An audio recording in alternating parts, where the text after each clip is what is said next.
Assalamu alaikum. Alors, nous continuons les applications liées à la cinématique du solide.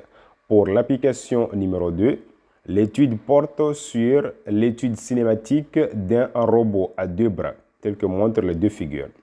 Le solide S1 est articulé au bâti S0, donc au point O, comme montre la figure ici. Le bras S2 est articulé au bras S1 au point A, que vous le voyez ici. Alors, le bâti S0 est lié au repère R0. Le bras S1 est lié par rapport au repère R1, dont l'origine est toujours le point O. On y est.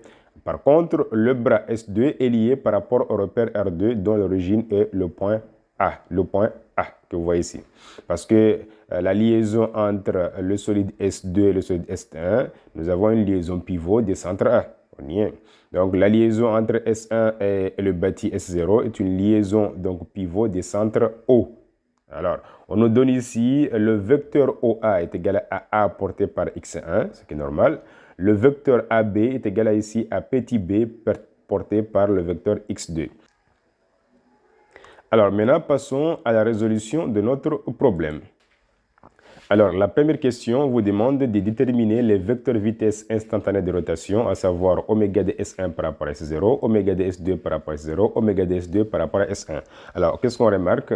Nous avons l'angle alpha, donc, dont le départ est de x0 vers x1. Cela signifie que oméga d'un 1 par rapport à 0 est égal à alpha point porté par z0. Ici encore, nous avons l'angle bêta qui fait son départ de x1 vers x2. Cela signifie que oméga de S2 par rapport à S1 est égal à bêta point porté par Z1.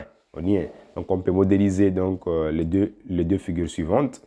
Alors, on voit très bien que le oméga de S1 par rapport à S0, n'est-ce pas? Donc, c'est S1 par rapport à S0 égal à alpha point porté par Z0, mais c'est égal aussi à alpha point porté par Z1. Pourquoi? Parce que l'axe Z1 est égal à l'axe Z0. De la même manière qu'ici, donc on remarque encore que l'angle bêta fait son départ de X1 vers X2.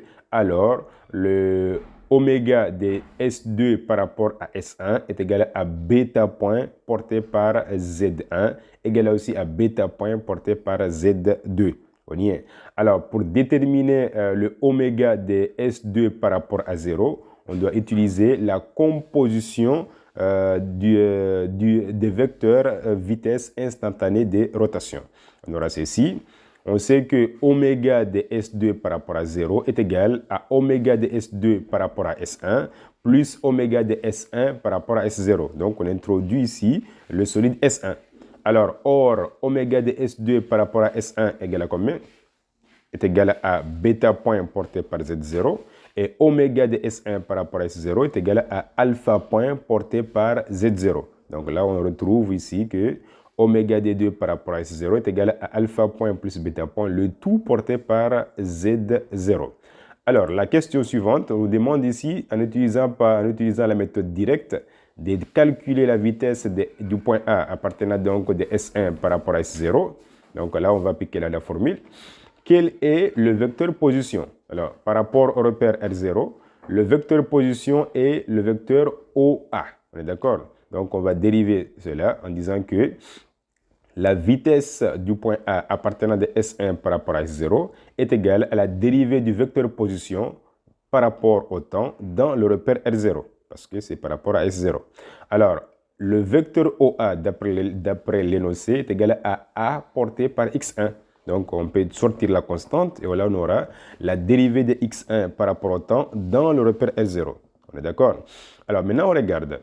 Le vecteur X1 est un vecteur mobile lié par rapport au repère R1. Donc, le vecteur X1 est mobile par rapport à R0. Par contre, dans son repère, ce vecteur-là est immobile. On est d'accord? On peut écrire que la dérivée de ce vecteur X1 par rapport au temps dans le repère R0, comme X1 est mobile par rapport à R0, ceci est égal à la dérivée de X1 par rapport au temps dans son repère, plus oméga donc de 1 par rapport à 0, vectoriel x1.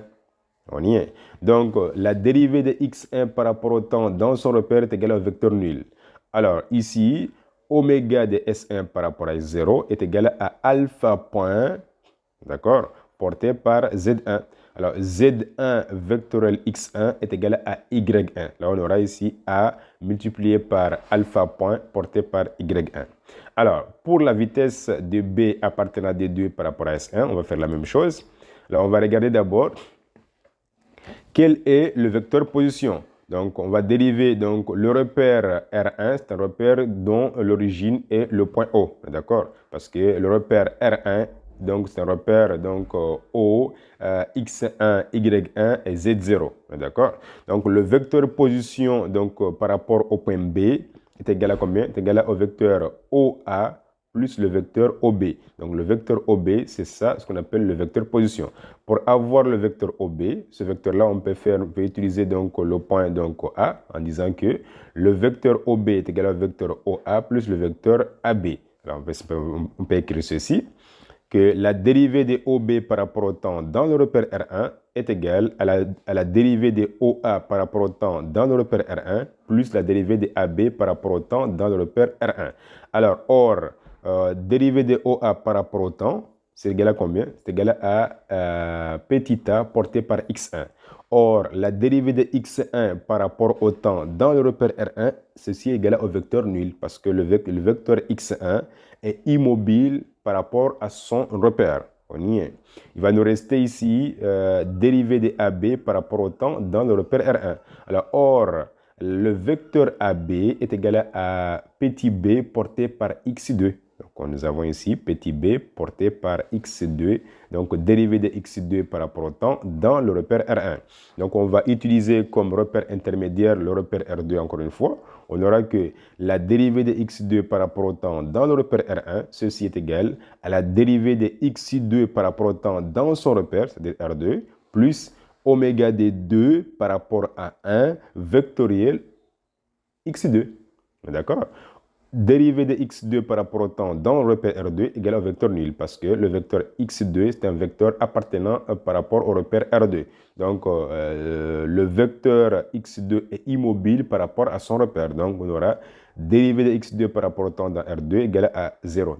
Vecteur nul. Il va nous rester ici oméga d2 par rapport à 1 vectoriel x2. Alors quelle est l'expression de oméga d2 par rapport à 1? Oméga d2 par rapport à 1 est égal à ici à bêta point porté par z2. Donc on aura z2 vectoriel x2 est égal à y2. On aura bêta point fois b, donc porté par y2. On y est. Voilà. Par la suite, on nous demande cette fois-ci de déterminer la vitesse du point B appartenant à D2 par rapport à S0. Donc on peut calculer cette vitesse-là. Donc, on peut appliquer toujours la formule. La vitesse du point B, donc appartenant du solide S2 par rapport à S0, ceci est égal. Donc, quel est le vecteur position? Le vecteur position, pour nous, ça sera donc le vecteur OB, comme d'habitude. Mais maintenant, qu'est-ce qui change? C'est la référence. Donc, ici, on avait calculé par rapport à R1, mais là, cette fois-ci, on va calculer par rapport à R0. D'accord? Donc, alors, il faut faire attention. Le vecteur dérivé de OA par rapport au temps dans le repère R0. Le repère, en fait, le OA est égal à combien? OA est égal à X1 est égal à A porté par X1. Alors, en fait, le vecteur X1 est un vecteur mobile par rapport à R0. Donc, sa dérivée n'est pas nulle. D'accord? Donc, on aura ici A dérivé de X1 par rapport au temps dans R0 plus B dérivé de X2 par rapport au temps dans R0. Alors ici, pour déterminer l'expression de la dérivée donc de dx1 par rapport au temps dans R0, on va utiliser donc le repère R1 comme repère intermédiaire. Là, on peut écrire ceci. Or, on sait que la dérivée de x1 par rapport au temps dans le repère R0, cette dérivée a été déjà déterminée dans la question numéro 1. Donc, la dérivée de x1 par rapport au temps dans le repère R0, ceci est égal à alpha point porté par x1, porté par y1. D'accord? Alpha point porté par y1. Donc là, cette vitesse-là, on aura alpha point porté par y1. Alors, or, la dérivée de x2 par rapport au temps dans le repère R0 est égale à la dérivée donc, de x2 par rapport au temps dans son repère plus oméga d2 par rapport à x0 vectoriel x2. Or, oméga de S2 par rapport à S0 est égal à alpha point plus bêta point porté par Z2 vectoriel X2. Alors, Z2 vectoriel X2 est égal à Y2 et donc on trouve que cette dérivée-là est égale à alpha point plus bêta point porté par Y2. Et là, vous avez ici la vitesse du point B appartenant du solide S2 par rapport à S0. C'est bon. Alors, la troisième question maintenant. On demande de déterminer les accélérations donc gamma de A appartenant de S1 par rapport à S0 et gamma du point B appartenant de S2 par rapport à S0. Donc nous avons ici l'expression. Là maintenant, on va remplacer V de A appartenant de S1 par rapport à S0. Alors, or, cette vitesse-là avait comme expression A alpha point Y1, donc par rapport au temps, donc dans le repère R0. Alors maintenant, nous avons un produit, n'est-ce pas, donc dérivé d'un produit. Donc, les variables sont alpha point Y1. Donc, on va d'abord prendre, si vous avez U fois V, c'est U point fois V plus V point fois U. Donc, on va écrire, comme A est une constante, cette valeur-là va sortir dans la dérivée. On aura donc alpha 2 points porté par Y1 plus alpha point dérivée de Y1, n'est-ce pas, par rapport au temps, ce que nous avons ici. Donc, c'est d'abord A alpha 2 points porté par Y1 pour la partie U' fois V. Maintenant, ensuite, plus U fois V'. Donc, U est égal à alpha point. Donc, on aura A alpha point fois V'. V', c'est quoi? C'est la dérivée de Y1 par rapport au temps, ce que nous avons ici. Alors, quelle est l'expression de la dérivée de Y1 par rapport au temps dans le repère R0? En utilisant comme repère intermédiaire R1, on aura A alpha point, un facteur de oméga de S1 par rapport à S0, vectoriel Y1. Donc, oméga de S1 par rapport à S0, c'est égal à combien? S1 par rapport à S0 est égal à alpha point porté par Z1. Alors, on aura Z1 vectoriel Y1 égal à combien? C'est égal à moins X1. D'accord? Donc, moins, on aura alpha point moins alpha point X1 multiplié par alpha fois A. On aura donc moins alpha point au carré A porté par X1. C'est ce que nous avons ici. Donc, en gros, l'accélération du point A appartenant de S1 par rapport à S0, ceci est égal à A alpha 2 points porté par Y1 moins A alpha point au carré porté par X1. Alors, on va faire de la même manière par rapport à l'accélération du point B appartenant de S2 par rapport à S0. On va écrire ceci, que gamma de VB gamma du point B appartenant de S2 par rapport à S0 est égal à la dérivée de sa vitesse par rapport au temps dans le repère R0 en remplaçant l'expression de la vitesse donc de B appartenant de 2 par rapport à S0, n'est-ce pas? Donc on pourra maintenant donc après calcul, sachant que nous avons une somme des dérivées et à l'intérieur de chaque somme vous avez un produit des dérivées. D'accord? C'est égal à la dérivée des A alpha point Y1 par rapport au temps, plus la dérivée donc des B facteur de alpha point plus bêta point, le tout par rapport à Y2. D'accord? Par rapport au temps, dans le repère L0. Maintenant, en faisant cette décomposition, on est d'accord que pour la première partie, donc cette partie que nous avons ici, en faisant la première somme, on aura A dérivée de alpha point Y1 et A, ce que vous regardez ici, hein, on aura A facteur de dérivée de alpha point Y1. C'est ce que nous avons ici. Hein, vous voyez. Maintenant, cet élément-là, on connaît la réponse, hein, parce que là, regardez, c'est toujours le repère 0. On est égal à A alpha 2 point Y1 moins A alpha point au carré X1. Mais si vous voulez, donc vous pouvez décomposer. Hein, c'est-à-dire, ça sera donc A alpha 2 point Y1 plus A alpha point dérivée de Y1 par rapport au temps dans le repère R0. C'est ce que j'ai ici. Ensuite, j'ai ici le premier élément, donc alpha point plus bêta point. Donc, première dérivée, j'aurai alpha 2 points plus bêta 2 points porté par y2. Seconde dérivée, j'aurai bêta point plus alpha point, le tout facteur de la dérivée de y2 par rapport au temps. C'est ce que j'ai ici. Ouais. Alors maintenant, donc, en remplaçant l'expression des dérivées de y1 par rapport au temps dans le repère R0, on avait trouvé une valeur de moins alpha point, donc portée par rapport à x1. D'accord?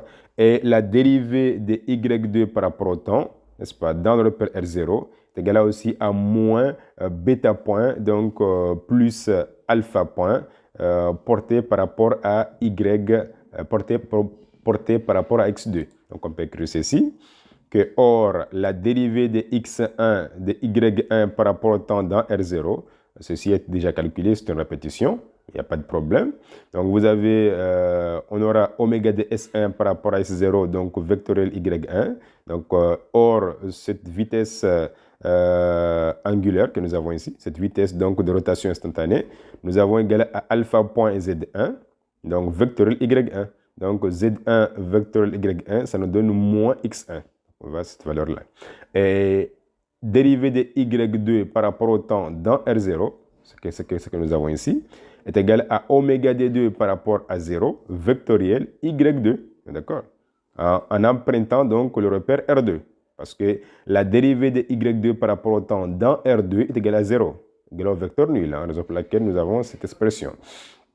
Alors, le oméga d2 par rapport à 0 est égal à alpha point plus bêta point porté par z2. Donc, on aura z2 vectoriel y2, et ceci est égal à moins, donc, moins x2.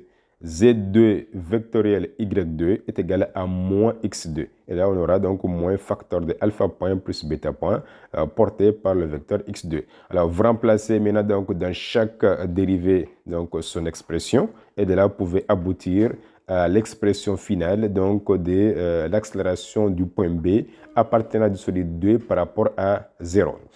Alors, la question suivante, qui est la question numéro 4, nous demande de déterminer par la méthode des champs de vecteurs vitesse la vitesse du point A appartenant de 1 de S1 par rapport à 0 et la vitesse du point B appartenant de S2 par rapport à S1. Qu'est-ce que nous allons faire? On va utiliser donc, il s'agit ici du solide S1 par rapport au solide S0. En regardant, quel est le point appartenant au solide S1 ici? Quel est le point appartenant au solide S1? Donc on voit très bien que l'autre point que nous avons ici qui appartient au solide S1 est le point O, n'est-ce pas, qui est le centre de la liaison pivot entre S1 et le bâti. Donc on peut utiliser donc comme point intermédiaire le point O, puisque le point O appartient au solide S1.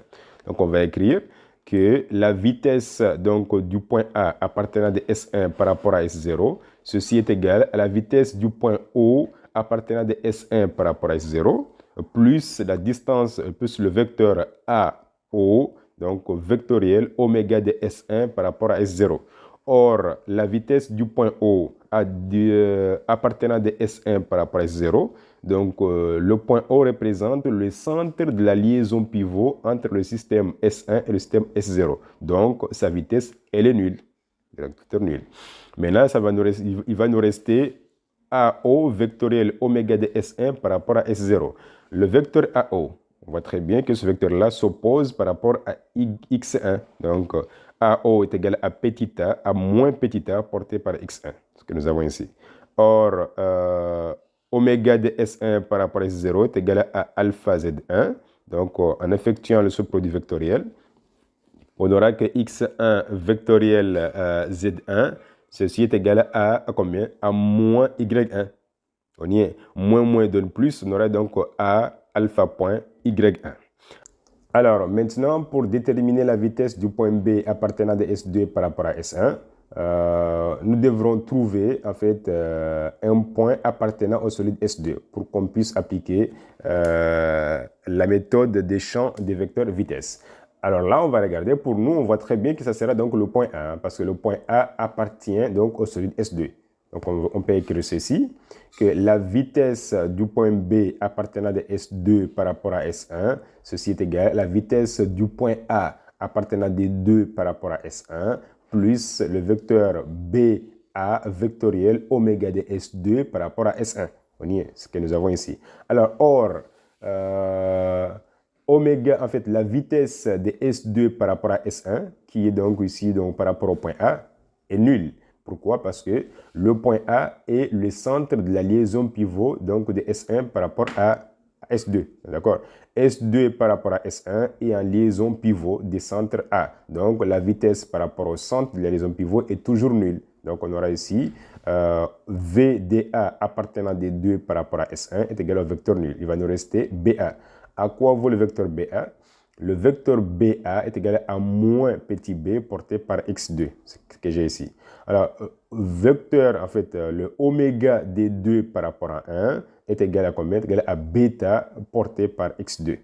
Oméga des 2 par rapport à 1 est égal à bêta point porté par z1. Donc, on aura ici maintenant x2 vectoriel z2 est égal à moins y2. Moins fois moins donne plus. Donc, vous aurez ici b fois bêta point porté par y2.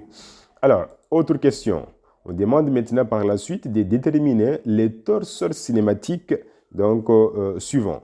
Alors, commençons tout d'abord par rapport à S, n'est-ce pas? Donc, le torseur cinématique S1 par rapport à S0, donc relativement par rapport au point O. Alors, qu'est-ce qu'on remarque? La liaison entre S1 et S0, c'est une liaison pivot des centres O. Alors, si le torseur s'exprime par rapport au point O, qui est le centre de la liaison pivot, alors sa vitesse, elle est nulle, la question. Donc, V de O appartenant de S1 par rapport à S0 est égal au vecteur nul. Pourquoi? Parce que le point O représente le centre de la liaison pivot entre S1 et S0. Alors, maintenant, on nous demande encore d'exprimer le même torseur maintenant, le torseur de S1 par rapport à S0, mais cette fois-ci par rapport au point A. Alors maintenant, donc, on va écrire, on a dit que lorsqu'on transfère un torseur, le vecteur instantané de rotation reste invariable, ça ne change pas. Donc, ça reste constante durant le transfert. Donc, c'est la vitesse linéaire qui varie d'un point à un autre. D'accord? Donc, on aura que lorsqu'on cherche à exprimer ce torseur-là par rapport au point A, lorsqu'on cherche à transférer ce torseur par rapport au point A, on aura ici donc que la vitesse angulaire la vitesse instantanée de rotation reste constante, néanmoins la vitesse change. Donc VA appartenant de S1 par rapport à S0 est égal à combien? Est égal à alpha point porté par Y1. Cette vitesse a été déjà calculée en amont. Même ici, vous pouvez la voir, hein, parce que VDA de S appartenant de S1 par rapport à S0, en utilisant la méthode des champs de vecteur vitesse, on a trouvé encore une fois que cette vitesse-là, elle vaut à alpha point Y1, ce que j'ai ici. Alors ensuite, on vous demande de déterminer ensuite le torseur de S2 par rapport à S1 au point A. On regarde quelle est la liaison du solide S2 par rapport à S1. Dans cette liaison, nous avons une liaison pivot des centres A. Alors, lorsqu'on exprime ce torseur-là par rapport au point A, il faudra savoir que la vitesse du point A des deux par rapport à 1 est égale au vecteur nul, puisque c'est le centre de la liaison pivot entre S2 et S1, ce que j'ai ici. Donc, la vitesse angulaire, oméga des 2 par, n'est-ce pas, donc oméga des 2 par rapport à 1 est égal à bêta point porté par Z0, ce que j'ai ici. Néanmoins, la vitesse du point A appartenant de S2 par rapport à S1 est égale au vecteur nul. Alors maintenant, si on veut maintenant exprimer ce torseur par rapport au point B, il faut maintenant déterminer la vitesse du point B. La vitesse du point B appartenant des 2 par rapport à 1. Et cette vitesse-là a été déterminée déjà ici. Hein. Donc, VDB appartenant des 2 par rapport à S1 est égal à B bêta point Y2. Donc là, on peut écrire que le torseur cinématique de S2 par rapport à S1 exprimé par rapport au point B, ceci est égal à, n'est-ce pas, ceci a les caractéristiques suivantes. Donc la vitesse angulaire reste, la vitesse instantanée de rotation reste invariable, n'est-ce pas? Maintenant, donc, c'est la vitesse maintenant, donc, qui change d'un point par rapport à un autre. Donc, alors, la question suivante, qui est la dernière question, nous demande de déterminer par la méthode de composition des mouvements la vitesse du point A appartenant de S2 par rapport à S0, la vitesse du point B appartenant de S2 par rapport à S0. Donc, alors, dans tous les cas, on va utiliser comme solide intermédiaire le solide S1. On y est. Commençons par la détermination de VA appartenant des deux par rapport à S0. On peut écrire ceci. La vitesse donc, du point A appartenant du solide S2 par rapport à S0 est égale à la vitesse du point A appartenant de S2 par rapport à S1, parce qu'on introduit le solide S1 ici. Donc, plus la vitesse du point A appartenant de S1 par rapport à S0. D'accord? Ceci égale.